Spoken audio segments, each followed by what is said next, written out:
Autistics are part thinkers, and the whole they arrive at may strike others as strange. Here's a short animation to explain the principle. This is a scene in a dramatic play where two sisters are arguing. Each believes the other was better liked as a child by their parents.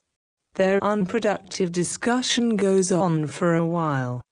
This is the sort of thing that would interest people who like theater, and those who are interested in complicated social interactions, generally. However, this is not subject matter that, as entertainment, would interest autistics.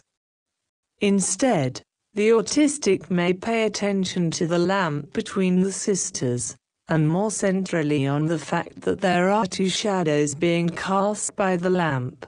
One shadow belongs to the lamp, but there is another light overhead. Why are there two lights in this room? Of course, this is a play, so the other light is a stage light. How high is it?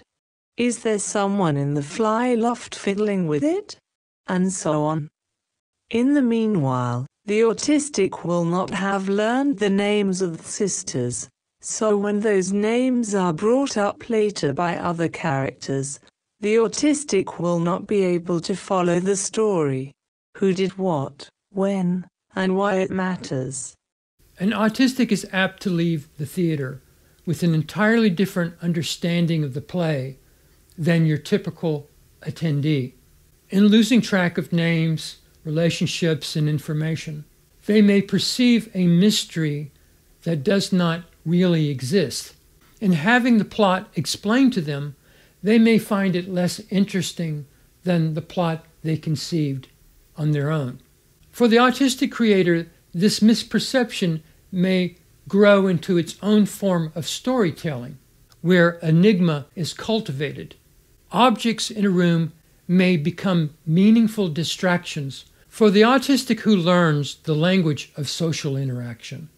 It may only make sense to them as movie cliches, where the camera lens, like a scientist's microscope, dissects a conversation's objectness, but less so its lineage as stored up emotion or connecting tissue. The expression may be stiff caricature or overly analytical, because once the human communication becomes nonverbal, the autistic loses track of it.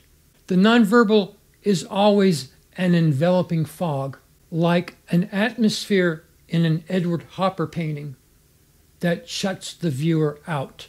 One such creator is the film director David Lynch, whose preoccupation with strange sounds, visual textures, and buzzing light fixtures becomes a background for many inscrutable human interactions. His thinking is highly compartmentalized, where he jumps from petri dish to petri dish to conduct his human experiments. He may put one character in kabuki makeup and park them in the middle of a party scene, as he did in Lost Highway. Here, this character becomes a disruptive element. Humans who appear real may also appear marooned, like an actor who took a wrong turn on the studio lot and ended up in the wrong movie. Parenthood, that most intimate of human relationships, is often left out, or, as in Blue Velvet, it is pushed backstage, or parenthood itself is put in a petri dish, like the baby monster in Eraserhead. In Lynch's masterpiece, Mulholland Drive, much is made about an audition that Naomi Watts' character performs in the middle of the movie. This scene comes out of nowhere. This is Lynch telling the audience, "See, I can parrot you perfectly. Isn't it creepy?" Later in Mulholland Drive, in another theatrical setting, he tells the audience, as if to underscore his earlier point, that this is not real. This is a tape recording. I will explore these themes in other creative media in future videos. Thank you for watching.